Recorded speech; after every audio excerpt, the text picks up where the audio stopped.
dicha persona nos cae pesada, precisamente porque se están expresando otros agregados con los cuales no tenemos amistad. Esa es la cruda realidad de los hechos. Si tuviéramos un yo permanente, diríamos: soy amigo de fulano de tal, en forma total, completa. No le encontraríamos peros ni tachas de ninguna especie. Pero resulta que no hay un yo permanente, sino muchos. Entonces, ¿a cuál agregado de esos, o a cuál yo de esos, del sujeto XX es que nosotros estimamos? No será a todos. Por eso necesitamos ser comprensivos en esto de la interrelación. ¿Por qué pelean los amigos? Sencillamente porque de pronto interviene dentro de la personalidad un agregado que no es amigo del amigo. Entonces viene la discordia. Pero si luego ese agregado se retira y interviene otro que sí es amigo del amigo, hacen las paces. ¿Qué fatuas son entonces las amistades? No son completas. Y no son completas porque no son comprensivas. No entienden esto de la pluralidad del yo. Si no, serían completas. Sabrían disculpar los defectos del amigo y no riñirían con él. Falta ese conocimiento para que nosotros no riñamos con nuestros amigos, hacernos más conscientes de eso. Así mejoramos nosotros la interrelación, la convivencia. Existen simpatías que podríamos decir son mecánicas y antipatías mecánicas. Ni una ni otra sirven porque son mecánicas. A veces decimos fulano de tal me cae gordo. ¿Pero qué es lo que nos cae gordo de fulano de tal? Un agregado psíquico que posiblemente no es amigo de nosotros. Eso es todo. Nosotros no debemos tratar, pues, de hacer una simpatía a la fuerza con alguien que antipatizamos, sino ante todo descubrir cuál es la causa de la antipatía. Cuando descubrimos a base de reflexiones que esa antipatía es mecánica, la antipatía desaparece entonces por sí misma y queda la simpatía. ¿Cómo podríamos o qué base podría servirnos para llegar a la conclusión de que una antipatía es mecánica? Yo digo que sencillamente comprender la pluralidad del yo.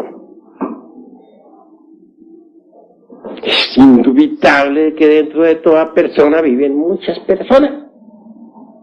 Hay veces que en determinada gente, por ejemplo, en determinados sujetos se expresa algunos agregados que no nos gustan. Esto es mecánico. Reflexionemos en que dentro de esa persona que nos cae gorda, también hay agregados que pueden simpatizar con nosotros y ser serviciales y amigos. Que no todos los agregados que se manifiestan en un sujeto XX son desagradables para nosotros. Pueden manifestarse en un XX fulano que no nos gusta, agregados que sí nos gustan. Si reflexionamos en eso, comprendemos este punto de vista de la pluralidad del yo. Desaparece la mecanicidad, la mecánica antipatía, que es tan perjudicial porque desarrolla cada vez más y más los elementos psíquicos inhumanos que están relacionados con el centro emocional negativo. Y cuanto más vayamos nosotros eliminando los agregados del centro emocional negativo, más y más se irá desarrollando en nosotros el centro emocional superior. Pero digo que el centro emocional superior es grandioso. Es más poderoso que el intelecto. Con el centro emocional superior podemos nosotros comprender la naturaleza del fuego. Los libros sagrados están escritos con carbones encendidos, es decir, con fuego. El lenguaje de la Biblia, por ejemplo, es parabólico. Es el lenguaje del centro emocional superior. Las experiencias místicas e incorpóreas obviamente son parabólicas y solamente se pueden entender con el centro emocional superior. Los misterios de la vida y de la muerte son perfectamente cognoscibles mediante el centro emocional superior. Eso es obvio. Les he dicho a ustedes que la mónada de nosotros es lo más importante. Que cuanto más vayamos eliminando los elementos psíquicos inferiores, más y más iremos recibiendo las radiaciones de la mónada. Esta mónada es Atman Buddhi. Atman es el inefable. Él recibe la fuerza que viene del demiurgo creador. El demiurgo a su vez la recibe de Adi Buddha, la seidad incognoscible. Atman, como desdoblamiento del divino arquitecto del universo, es inefable. Es lo que se llamaría el Paramatman o el Chivatadva. Buddhi, a pesar de que es tan espiritual, resulta más corpóreo, dijéramos, más concreto que Atman.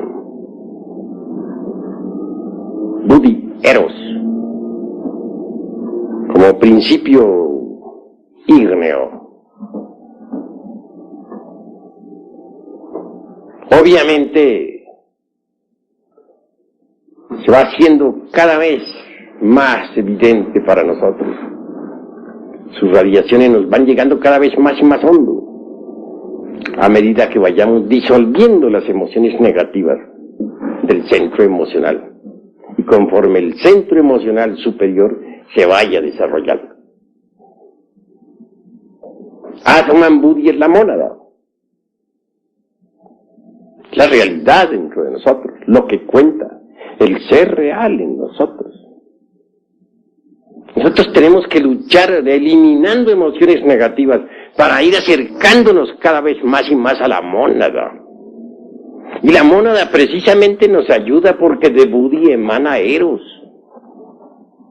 esa fuerza sexual extraordinaria, con la que nosotros podemos desintegrar los agregados psíquicos en la forja de los cíclopes. ¿Qué sería de nosotros sin Eros?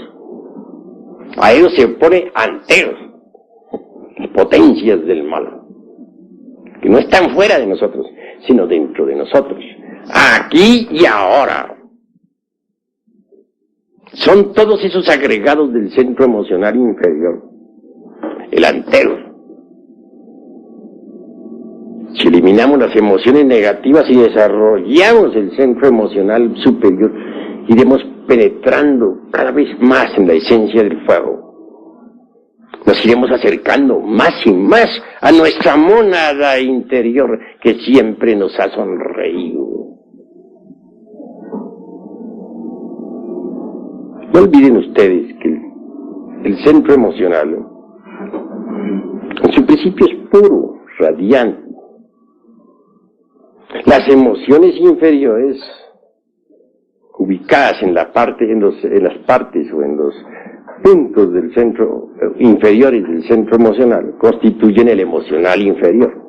Pero si eliminamos las emociones inferiores, entonces queda todo perfecto, como una flor de loto deliciosa, el centro emocional superior. En todo caso, Atman es el rayo que nos une al Logos y al Adi Buddha. Y la fuerza de Adi Buddha, del logo interior, llega a Atman y en Buddhi queda contenida. Pero el acercamiento a Buddhi es imposible mientras nosotros tengamos emociones negativas. En otros términos, el acercamiento a la mónada se hace difícil si continuamos con las emociones inferiores. No debemos aceptar emociones inferiores dentro de nosotros. Debemos cultivar las emociones superiores, la música. Debemos escuchar a Beethoven, debemos escuchar a Mozart, a Liszt,